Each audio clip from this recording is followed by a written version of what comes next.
கொடைக்கானலில் கோடை சீசன் தொடங்கி இருப்பதால் பல்வேறு மாவட்டங்கள் மற்றும் மாநிலங்களில் இருந்து ஏராளமான டூரிஸ்டுகள் வந்த வண்ணம் உள்ளனர். சுற்றுலா பயணிகள் பெரும்பாலும் சொந்த வாகனங்களில் வருவதால் கொடைக்கானலில் வாகனங்களின் எண்ணிக்கை அதிகரித்துள்ளது. மலைப்பாதை என்பதால் அடிக்கடி போக்குவரத்து நெரிசல் ஏற்பட்டு வருகிறது. வாகனங்கள் சுமார் 10 கிலோமீட்டர் வரை கூட அணிவகுத்து ஊர்ந்து செல்வதை பார்க்க முடிகிறது.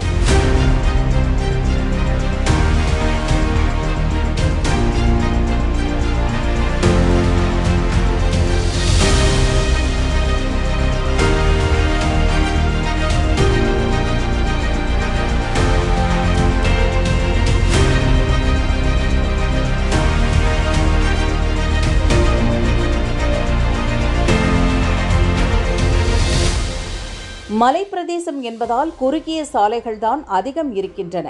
அத்துடன் சாலையோர ஆக்கிரமிப்புகள், சாலையோர கடைகளுக்கு செல்ல வாகனங்களை நிறுத்திச் செல்வது, குண்டும் குழியுமான மோசமான சாலைகள் உள்ளிட்ட காரணங்களால் போக்குவரத்து நெரிசல் ஏற்படுகிறது.